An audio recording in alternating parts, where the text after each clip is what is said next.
Bismillahirrahmanirrahim. Assalamualaikum warahmatullahi wabarakatuh. Terima kasih kepada kepala sekolah telah memberikan kesempatan kepada saya. Alhamdulillah rabbil alamin, wassalatu wassalamu ala asyrofil anbiya'i wal mursalin wa ala alihi washabbihi ajmain, amma ba'd.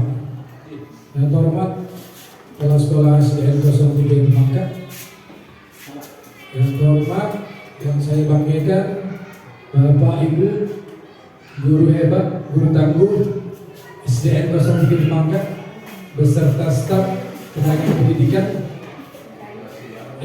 Pada hari itu saya diberi kesempatan untuk berbagi praktek baik pada hari Jumat 8 November 2024. Adapun nanti materi yang akan saya bawakan, saya mengupasnya sedikit-sedikit. Nah, nanti Bapak Ibu mengulitinya. Jadi kita berbagi praktek baik sambil melakukan kegiatan diskusi.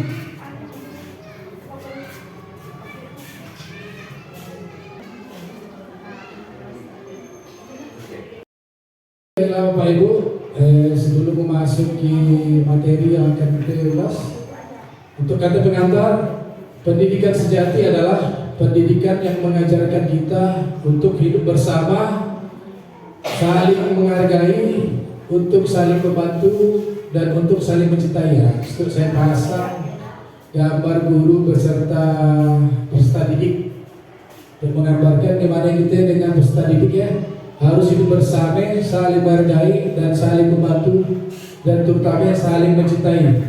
Kalau hal ini tumbuh pada diri kita dan peserta didik, insya Allah pembelajaran kita akan tercapai.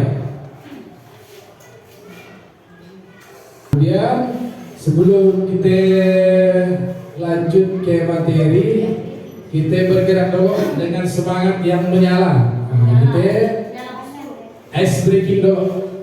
Ice breaking mata.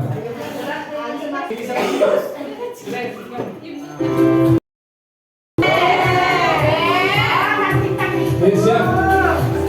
Nah, bergerak yang ekstrim tapi pakai itu ada apa?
Mungkin yang ikut PPG ada di modul 2 kalau nggak salah.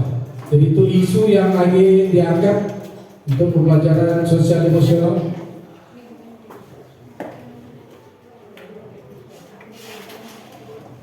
Nah, kemudian apa yang kita ketahui tentang pembelajaran sosial emosional? Jadi kalau saya ada tantangan, jadi saya menggunakan namanya ada aplikasi namanya Roda Impian. Nah, di situ udah saya masukkan sebagai nama guru.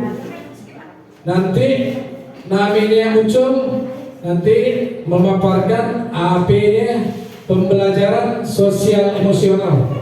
Nah, jadi kita sambil berbagi praktik baik sampai di mana pemahaman kita. Jadi saya putar kalah, ada 3 orang lah nanti.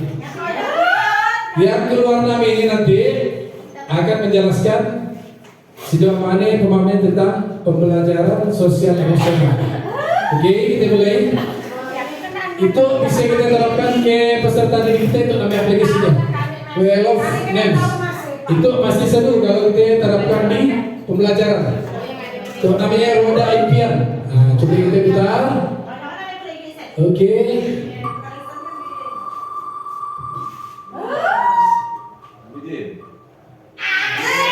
Nah, Bu Cudeti, silakan Bu Cudeti.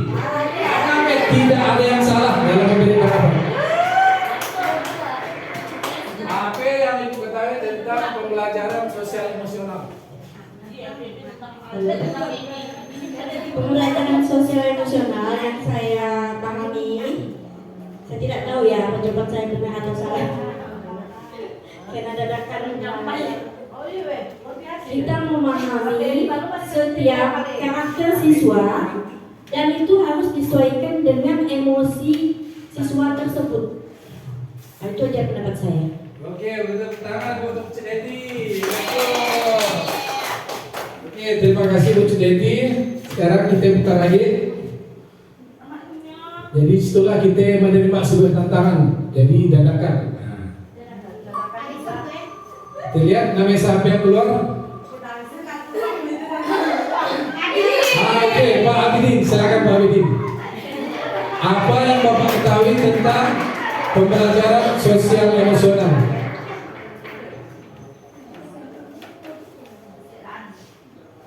Untuk pembelajaran sosial emosional, yang kami kita harus memahami setiap karakter anak. Nah, dari situ kita bisa menentukan langkah apa yang akan kita ambil. Kemudian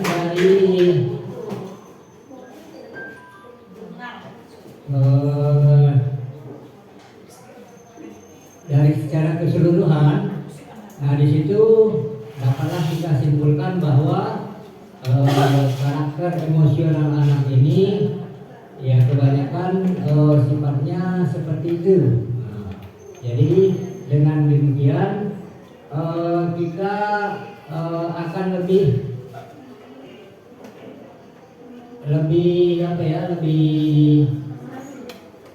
dapat memfasilitasi anak dalam hal pembelajaran emosional ini untuk kedepannya bisa mencapai hasil pembelajaran yang lebih baik. Itu saja yang dapat saya sampaikan.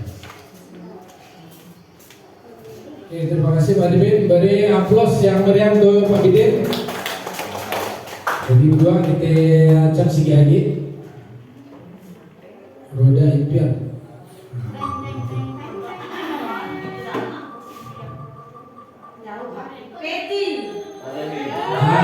Bu Peti Alawiyah, silakan Bu Peti. Pendapat apa yang Ibu ketahui tentang pembelajaran sosial emosional?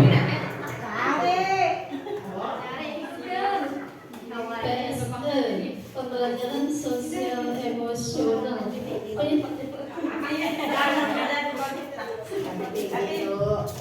Yang saya pahami PSE ini untuk siswa itu harus mampu mengelola emosinya, mengelola emosi dan perilakunya sendiri.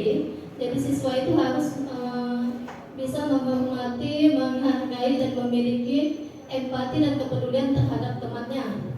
Sebelum kita menyampaikan kepada siswa, guru ini harus mampu mengontrol emosinya terlebih dahulu, harus bisa mengelola emosinya terlebih dahulu. Jadi sebelum kita mengajarkan ke siswa, kita dulu sebagai guru yang harus punya keterampilan sosial dan emosional.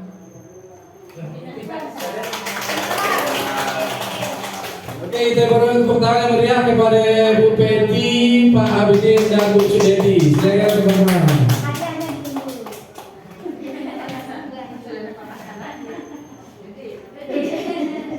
Oke, memang benar sebagian pendapat dari beberapa Bapak Ibu guru pembelajaran emosional bagaimana kita yang pertama sebagai guru kita tentunya harus menerapkan, kita harus mengenali, memahami emosi yang ada pada diri kita sebelum kita menerapkannya kepada peserta didik.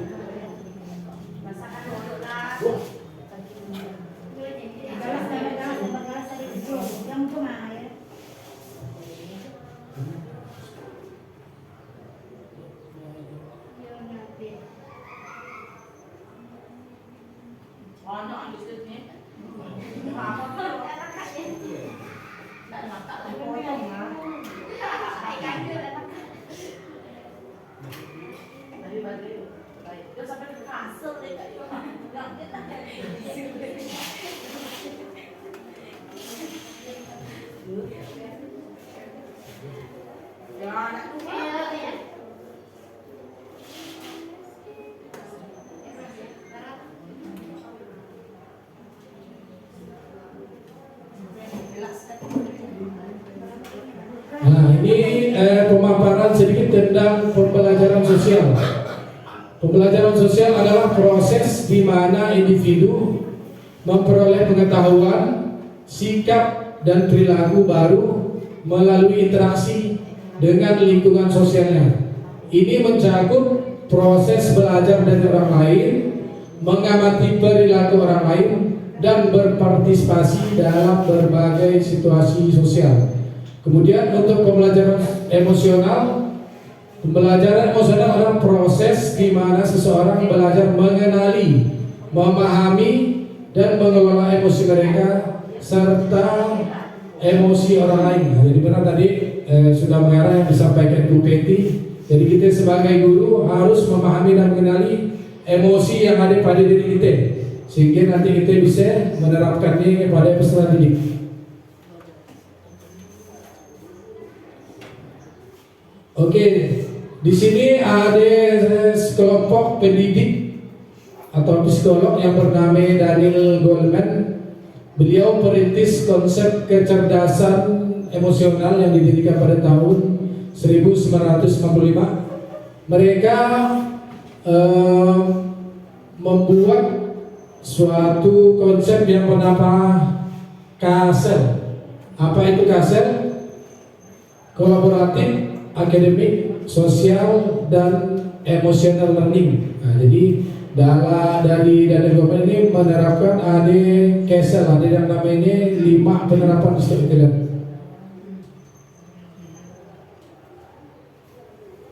Menurut beliau, pembelajaran emosional adalah di mana anak dan orang dewasa memperoleh dan menerapkan pengetahuan, keterampilan, dan sikap untuk mengembangkan identitas yang sehat, serta mengelola emosi dan mencapai tujuan pribadi dan kolektif, merasakan dan menunjukkan empati terhadap orang lain, membangun dan memelihara hubungan yang mendukung, dan membuat keputusan yang bertanggung jawab. Jadi disitu dibaginya ada 5 yang dijelaskan oleh Daniel Goleman.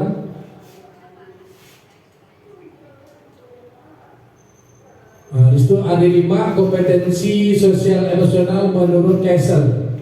Yang pertama yaitu self awareness, kesadaran diri dari kita sendiri. Bagaimana kita mengenali pribadi kita, mengenali emosi kita. Misalnya, aku tuh emosian keadaan, aku tuh pemarah keadaan. Bagaimana perilaku? Ya, kita mengenali kesadaran diri kita. Kedua, self management, manajemen diri. Bagaimana kita mengendalikannya? Kita memahami kalau kita suka emosi, kalau kita suka marah, bagaimana kita mengendalikannya? Kita memanage agar kita ngajar, kita lakukan peserta didiknya bisa berjalan dengan efektif.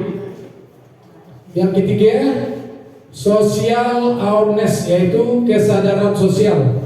Bagaimana kita memahami lingkungan sekitar kita, bagaimana kita memahami peserta didik kita. Yang keempat yaitu relationship skill, keterampilan sosial, atau bagaimana kita berinteraksi, berkomunikasi dengan rekan sejawat, dengan komunitas yang ada maupun dengan peserta didik kita. Dan yang terakhir yaitu responsible decision making, pengambilan keputusan yang bertanggung jawab. Jadi segala sesuatu yang kita putuskannya harus akuntabel. Jadi jangan sembarangan atau kita ngambil keputusannya lagi kita emosi atau lagi kita marah. Nah, jadi kita pikirkan betul-betul dan bisa dipertanggungjawabkan apa yang kita putuskan. Oke, secara jelas itu saya paparkan lagi pengertian 5 tadi menurut Kessel. Kesadaran diri adalah kemampuan mengenali emosi, kekuatan dan keterbatasan peserta didik dengan kesadaran diri yang kuat. Kita memahami bagaimana perasaan, tindakan dan pikiran saling berkaitan. Misal, ketika perasaan cemas datang sebelum peserta didik presentasi di depan kelas, peserta didik menenangkan dirinya dengan latihan pernapasan. Misal dia, "Bu, saya berdabar, Bu." Suruh tarik nafas 3 kali. Supaya dia tenang, baru suruh dia maju.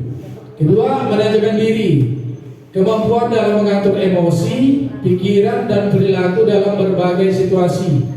Kemampuan ini juga melibatkan cara peserta didik menghadapi stres, mengontrol keinginannya dan tetap teguh ketika menemui rintangan. Biasanya ada yang kita suruh maju, "Ibu udah tahu, jadi kita tenangkan dia, kita beri kepercayaan diri kepada dia supaya dia mempunyai kepercayaan diri.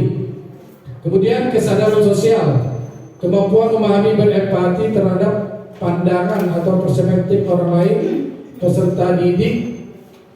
Kemudian kesadaran sosial diri sebagai posisi orang lain dan merespon secara umum. Misalkan peserta didik menghargai pilihan temannya karena memiliki latar belakang dan budaya berbeda.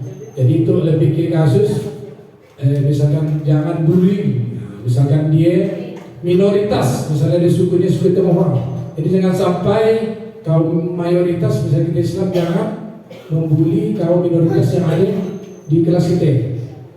Kemudian keterampilan sosial, kemampuan membangun serta mempertahankan hubungan yang sehat dan bermanfaat. Contohnya, peserta didik tidak hanya pandai berkomunikasi, tetapi juga terampil dalam menyelesaikan konflik dengan damai. Peserta didik juga mengetahui kapan harus meminta bantuan dan menawarkan bantuan. Itu lebih ke kerjasama, interaksi, komunikasi, baik kita sesama guru kepada peserta didik dan antara peserta didik sesama peserta didik. Dan yang terakhir, pengambilan keputusan yang bertanggung jawab, kemampuan mengidentifikasi masalah, menganalisis informasi, membuat keputusan dan mempertanggungjawabkan hasilnya. Sehingga kemampuan ini membuat peserta didik dapat menentukan pilihan yang bijaksana, etis dalam berbagai situasi, serta bertanggung jawab atas konsekuensi. Misalnya, siswa memilih tidak terlibat dalam pergaulan yang berisiko pada citra dan masa depannya. Jadi itu lebih kita menghimbau peserta didik, misalkan jangan merokok atau jangan minum minuman keras. Nah, jadi nantinya itu bisa berpengaruh kepada masa depannya. Kemudian dia menentukan pilihannya. Misalkan kita beri kesepakatan kelas, nah, misalnya jam 7 masuk, jadi kalau melanggarnya ada konsekuensinya. Nah, jadi seperti itu. Oke, lanjut. Bagaimana kita memandang pentingnya kecerdasan emosional dalam kehidupan sehari-hari. Secara umum, tadi itu secara umum yang tadi dibahas oleh Kasel. Jadi kita paparkan secara umum, PSE adalah proses belajar yang bertujuan untuk mengembangkan kemampuan individu dalam memahami dan mengelola emosi, membangun hubungan sosial yang positif, serta membuat keputusan yang bertanggung jawab. Singkatnya, PSE membantu seseorang menjadi lebih sadar akan dirinya sendiri dan orang lain di sekitarnya serta mampu berinteraksi dengan baik. Kurang lebih tadi yang dipaparkan Kasel ada 5 tadi ya. Jadi kurang lebih secara umum PSE ada 5 tadi. Lanjut. Mengapa PSL penting? Nah, itu yang paling penting bagi kita sebagai guru. Itu sangat penting.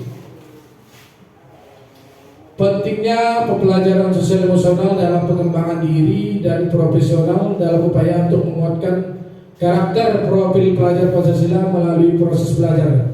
Apa aja profil pelajar Pancasila bisa kita integrasikan dalam PSL.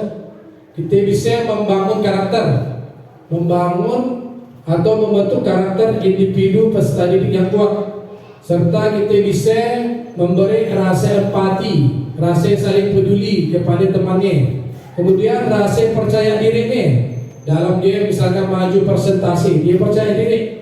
Misal kita tanya siapa yang bisa menjawab, dia dengan percaya diri menjawab, serta tanggung jawab bisa lewat tugas piket yang kita berikan dengan kesepakatan kelas dan kemampuan beradaptasi. Kemudian meningkatkan prestasi akademik. Jadi peserta didik yang mempunyai sosial emosional yang baik itu otomatis akan meningkatkan prestasi akademiknya. Dengan keterampilan sosial emosional yang baik, cenderung lebih fokus, termotivasi, mampu mengatasi tantangan, belajar dengan lebih efektif, dan yang terakhir mempersiapkan masa depan. Keterampilan sosial emosional sangat dibutuhkan dalam kehidupan sehari-hari baik di lingkungan sekolah, pekerjaan maupun masyarakat. Jadi memang benar kalau orang mempunyai keterampilan sosial emosional bagus pasti dipakai dalam masyarakat, apalagi di lingkungan sekolahnya. Jadi anak yang mempunyai kecerdasan, mampu mengontrol emosi, sosialnya bagus, pasti mempunyai prestasi yang baik.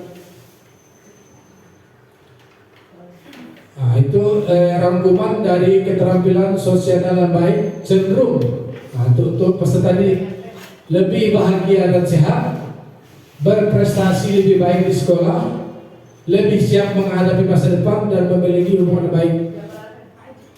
Jadi saya juga refleksi ingat ke peserta didik yang mempunyai sosial emosional baik cenderung lebih bahagia. Jadi saya selama mengajar juga memang kalau siswa yang tidak mempunyai keterampilan sosial yang baik, memang susah untuk mempunyai prestasi yang lebih baik. Kebanyakan yang mempunyai prestasi itu memang siswa yang mampu mengontrol emosi dan sosialnya. Bagaimana tutur KTD kepada guru. Saya ingat dengan murid kita namanya Faikah. Ayo luar biasa juga ya. Sosial emosionalnya bagus juga. Sehingga prestasinya sampai di SMP masih menyala, masih naik namanya. Ya, saya lihat memang bagus. Emosi sosialnya tutur KTD baik, memang pengaruh juga. Sosial emosional baiknya akan membuat peserta didiknya mampu secara akademik dan bisa jadi untuk karirnya bisa lebih baik juga. Nah, bagaimana PSL diterapkan? Kita bisa menerapkannya misalkan lewat pembelajaran langsung, misalkan lewat diskusi diskusi bagaimana menyampaikan pendapat, kemudian lewat role playing, berbagi peran. Nah, misalkan siapa yang jadi moderator, siapa yang jadi peserta. Kemudian lewat studi kasus kita bisa memberikan suatu masalah, jadi peserta didik bagaimana memecahkan suatu masalahnya. Kemudian kita bisa mengintegrasi dalam pembelajaran seperti bahasa atau ilmu sosial maupun pelajaran-pelajaran lain, dan lewat kegiatan ekskul. Nah, itu bisa juga, misalkan kita ada ekskul olahraga, ekskul nari, ya bisa melatih pembelajaran sosial modern. Dan yang terakhir, pengembangan lingkungan belajar positif akan menciptakan suasana kelas yang aman, inklusif dan mendukung pembelajaran. Dan yang terakhir, manfaatnya untuk peserta didik meningkatkan kemampuan belajar, menjadi individu yang lebih mandiri dan meningkatkan kesejahteraan emosional. Siswa merasa lebih bahagia, tenang dan percaya diri. Nah, jadi kesimpulannya dalam PSL ya sebagai investasi jangka panjang yang sangat penting bagi perkembangan anak atau peserta didik kita. Dengan memberikan kesempatan kepada peserta didik untuk mengembangkan keterampilan sosial emosional, kita secara tidak sadar akan membantu mereka menjadi individu yang sukses, bahagia di masa depan. Nah, jadi pentingnya tadi ya, di awal saya katakan pentingnya kita mengontrol atau memahami serta mengenali dan menerapkan sosial emosional pada diri kita sehingga kita bisa menerapkannya kepada peserta didik. Nah, mungkin kalau gurunya sering-sering marah, ia akan baik untuk peserta didiknya, otomatis pembelajarannya tidak efektif. Nah, sudah sampai yang ditunggu-tunggu. Terima kasih. Mungkin ini saja yang dapat saya sampaikan. Kurang lebihnya saya mohon maaf, dan saya akhiri dengan sebuah pantun. Jalan-jalan ke desa Belait, melihat orang masuk dalam parit. Bapak ibu guru hebat yang tangguh, bukan maksud saya untuk menggurui, tetapi hanya untuk berbagi praktek baik. Akhir kata saya ucapkan wassalamualaikum warahmatullahi wabarakatuh.